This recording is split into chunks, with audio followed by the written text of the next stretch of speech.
For 4 years, from 1941 to 1945, the United States concentrated its energies on the conduct of a demanding global war.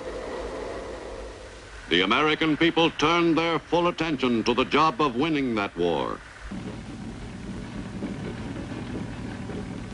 In the Pacific Asiatic Theater, U.S. fighting men pushed the enemy back to the shores of Japan itself by the summer of 1945.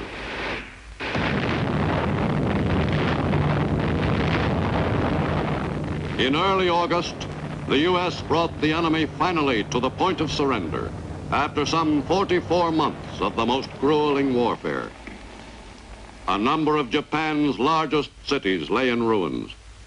The course of aggression on which the Japanese nation had embarked some 14 years earlier had led to a tragic end.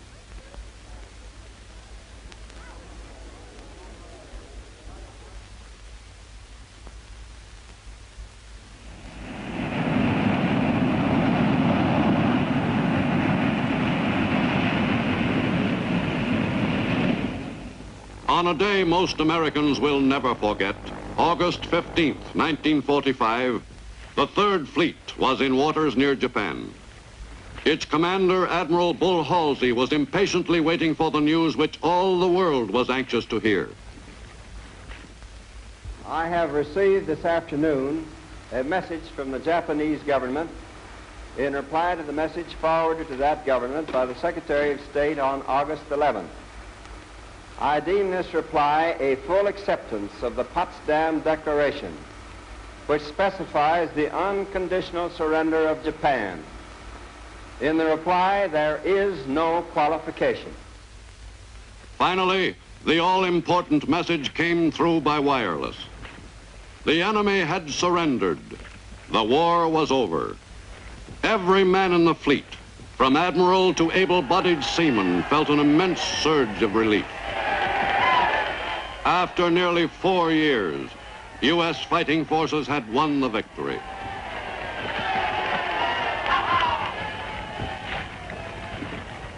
On August 30th, American troops of the 6th Marine Division landed on Japanese soil at Yokosuka Naval Base, south of Tokyo.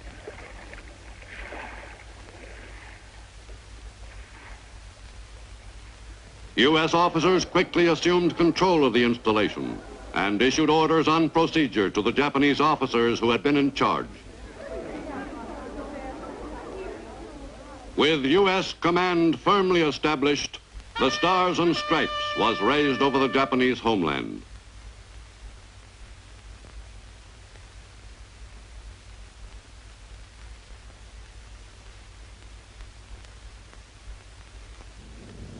Later that same day, a silver C-54 bearing an important passenger came into Atsugi Airfield near Tokyo.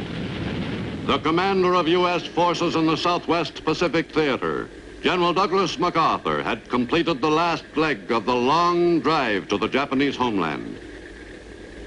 The general was greeted by one of his most faithful field officers, Lieutenant General Robert Eichelberger, 8th Army Commander.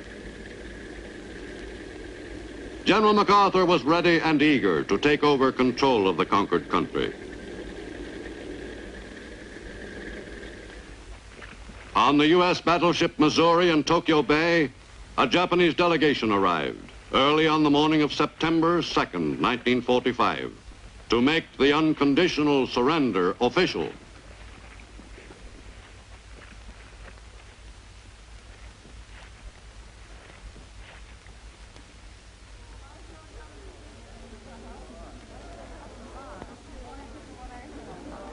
The Japanese contingent faced an impressive array of Allied officers. The ceremonies were directed by the new Supreme Commander of the Allied forces in Japan, General MacArthur, who took a firm attitude toward the conquered people. We are gathered here, representatives of the major warring powers, to conclude a solemn agreement whereby peace may be restored. It is my earnest hope, and indeed the hope of all mankind, that from this solemn occasion A better world shall emerge out of the blood and carnage of the past. A world founded upon faith and understanding.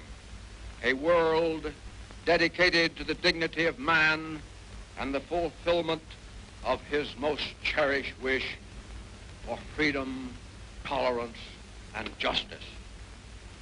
I now invite the representatives of the Emperor of Japan and the Japanese government and the Japanese Imperial General Headquarters to sign the instrument of surrender at the places indicated.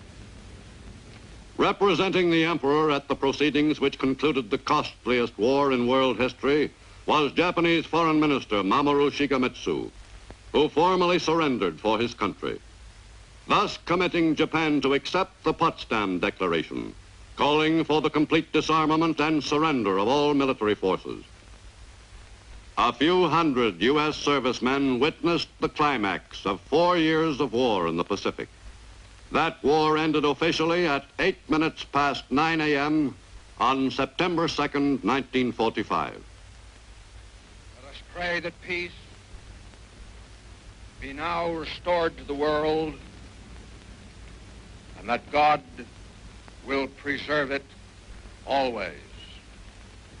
These proceedings are closed. The formal surrender of the Japanese nation on the deck of the Missouri was followed by other dramatic surrender ceremonies. On Rota Island in the Marianas, one of the many groups of Japanese troops on bypassed islands gave themselves up to the victorious Americans. Great quantities of Japanese weapons and equipment were taken over by the GIs, and the enemy soldiers taken into custody, preparatory to being returned to Japan. The last man off Wake Island, Colonel Walter Baylor, was the first man back. The Japanese garrison surrendered the island to U.S. forces on September 4th, 45, 3 years and 8 months after other Japanese troops had seized the island, in a battle which will live long in the memory of all Americans. In Malaya and throughout the Southeast Asia Command, British Commonwealth forces accepted the surrender of the Japanese troops. Although they conformed to the surrender protocol, many of the Japanese in this theater did not feel they had been defeated. Singapore was the setting for the principal ritual in Lord Mountbatten's command. The Union Jack flew proudly over this British colonial city, which had been beaten into submission in early 1942. In the Philippines, General Jonathan Wainwright arrived after a quick flight from Japan to accept the surrender of the Japanese forces in those islands. Forces commanded by General Tomoyuki Yamashita. The ceremony at the Philippine summer capital at Baguio in northern Luzon took just 11 minutes. The once feared Tiger of Malaya surrendered the remnants of his army in the Philippines. This was a long-awaited moment for General Wainwright, who had surrendered the Philippines 40 months earlier, and for Britain's General Percival, who had surrendered Singapore. Immediately following the brief ceremony, the Japanese commander and his party were taken away as prisoners of war.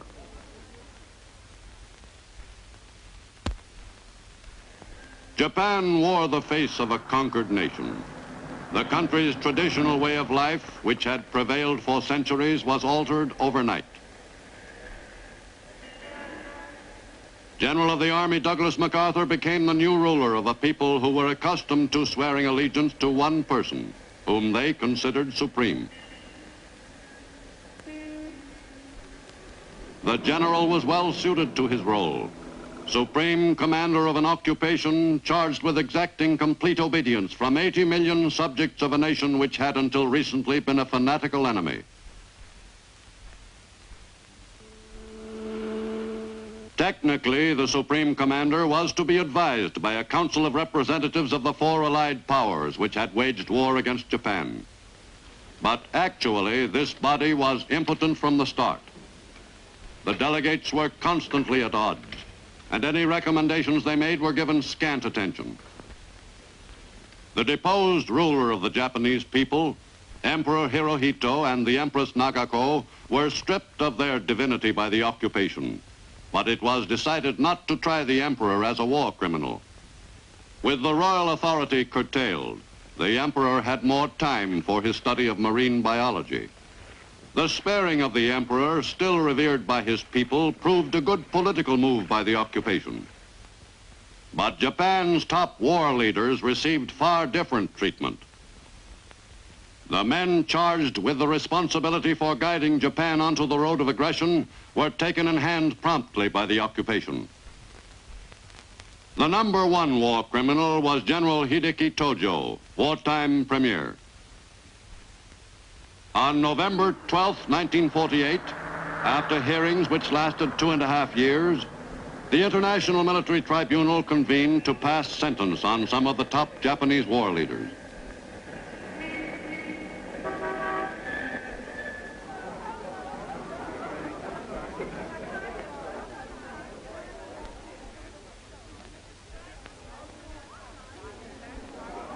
Premier Tojo was charged with the planning, preparation, initiation, and waging of aggressive war, and with violations of the laws and customs of war, and crimes against humanity.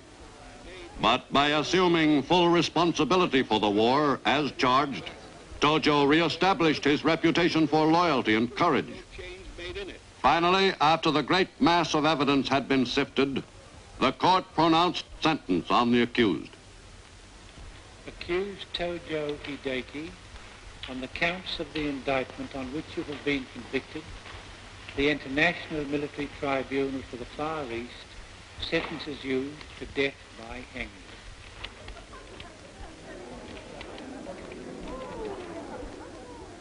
The occupation's job of controlling 80 million people who had until recently hated America and Americans went smoothly. The once despised GIs were assisted by Japanese police who had been judged trustworthy.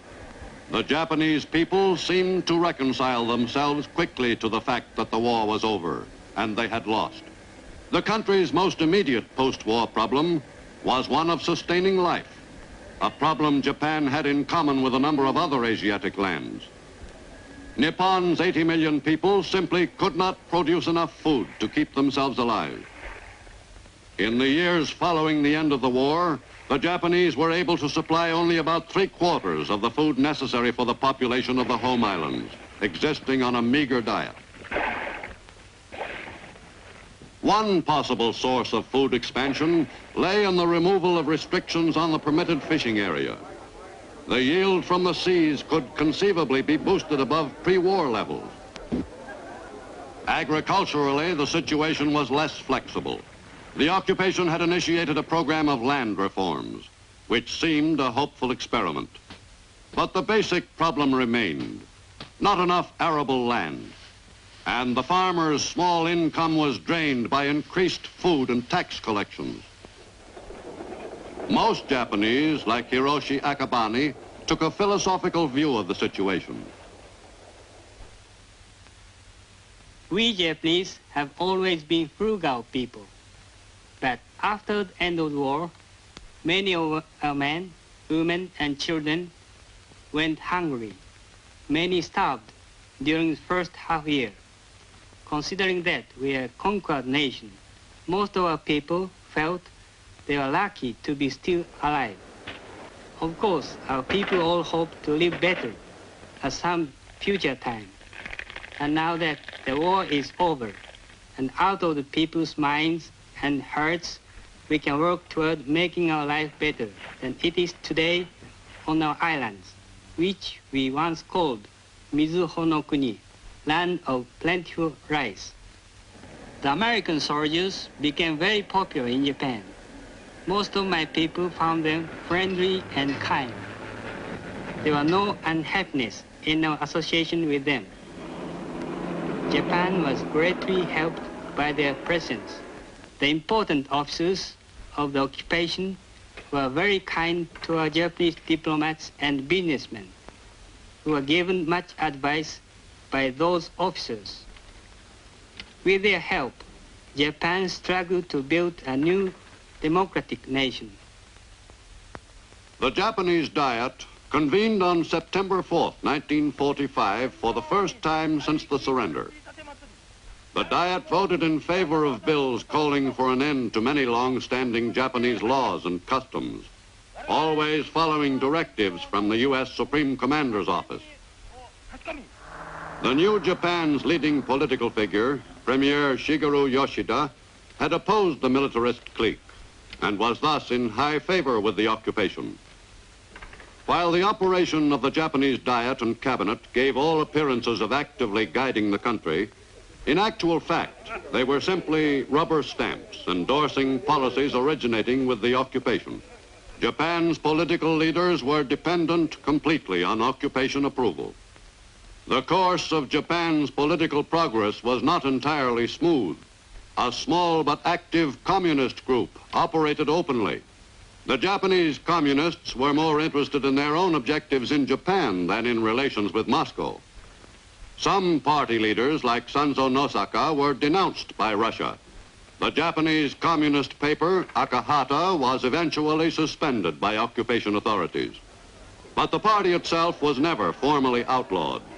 It was felt that it was far wiser to permit its members to demonstrate openly than to give their movement impetus by driving it underground. But in time, the activities of the party were rigidly checked. None of the party leaders was permitted to hold political office. The communist movement in Japan never became a matter of grave concern. Beginning in 1946, with the return from the USSR of Japanese prisoners of war, the ranks of Japan's communists swelled temporarily. These men had been forcibly indoctrinated during their stay in Russian territory. But any enthusiasm for communism the soldiers may have had usually evaporated quickly in the stimulating climate of the new Japan. One of the first jobs the occupation concentrated on was instructing the Japanese in the ways of democracy. This introduction to an entirely new concept of acceptable conduct was received with interest by the Japanese. Japanese women walked alongside their husbands rather than a few paces behind. Romance blossomed spontaneously. Japanese girl often met Japanese boy informally, without any prearranged plan on the part of the parents. In the new Japan, women led active lives outside their homes, in addition to caring for their families. In the best American tradition, Japanese politicians campaigned for election. Although the privilege of helping select a candidate for office was still not fully appreciated by many Japanese people, they seemed to enjoy the procedure. In the new Japan, women were given the vote. Beginning in 1946, thousands of women who suddenly had political and legal rights by order of the government went to the polls. Some of the new voters cast their ballots for the same candidates their husbands backed. Some others voted exclusively for women candidates. In the first general election, women won 39 seats in the Diet.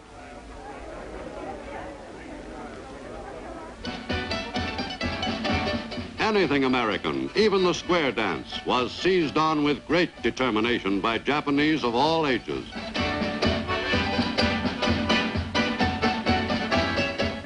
In their effort to become really democratic, the Japanese solemnly aped all the outward manifestations of American life.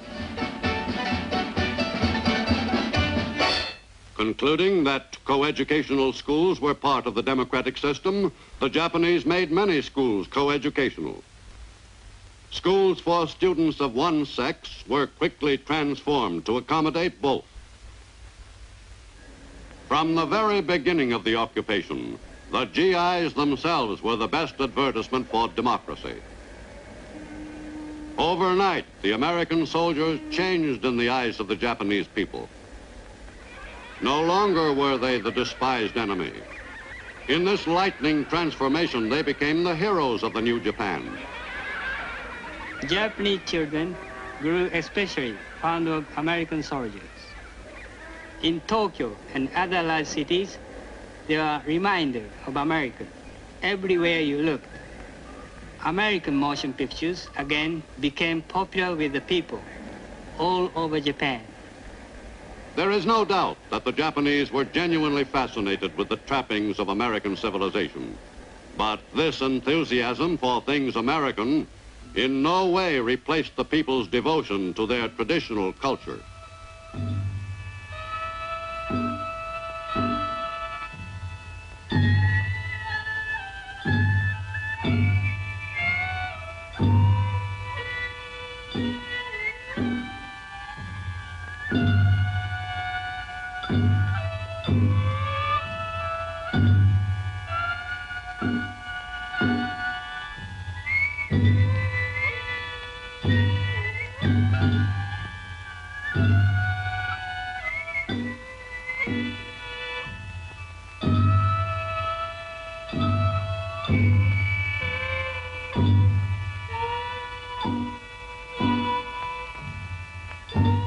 Japan's age-old culture still exerted a powerful attraction. Whether democracy could be successfully superimposed over such a strong national tradition in a few short years was questionable. But certainly the impression made by the American GIs on the Japanese people will be a lasting one. For centuries, most Japanese have been ardent Buddhists. And today, the majority of the population is Buddhist. In addition, many Japanese participate in Shinto, the worship of innumerable gods, modern as well as ancient. Before and during the war, the leaders of the government diverted this worship to their own purposes, the furthering of the war effort and the building up of the militarists and their program. In post-war Japan, Shinto is as strong as ever, but minus the elements of state Shintoism. In Kyoto, as in most large Japanese cities, Shinto festivals are held at various times of the year in honor of specific gods.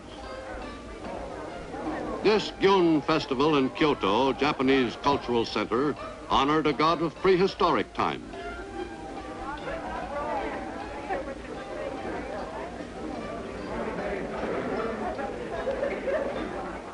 The occupation was particularly concerned with getting Japanese industry back on its feet.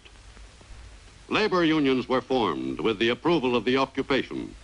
But when they showed signs of becoming too strong, their powers, such as the right to strike, were severely curtailed. But the life of the worker in post-war Japan is improving as Japan moves toward its economic recovery. In the first years of the occupation, monopolies were made illegal, but gradually the influence of the Zaibatsu, the pre-war industrial magnates, again became strong.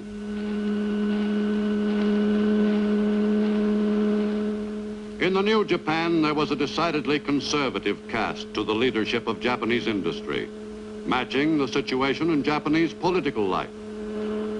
Considering the circumstances which existed at the end of the war, the accomplishments of the occupation in helping effect Japan's recovery have been notable.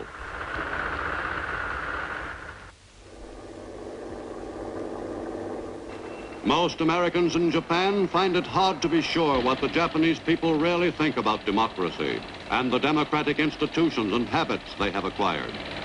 It is still too early to determine whether democracy will really take root in Japan.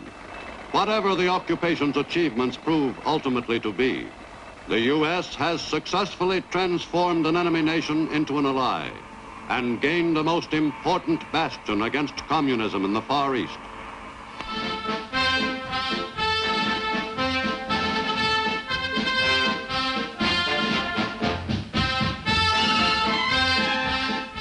The urgent need for a military foothold in the Orient grows more apparent with each passing month.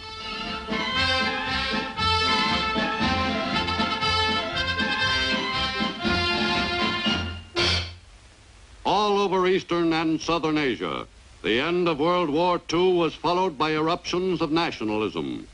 eruptions which the Soviet Union in some areas turned to its own purposes.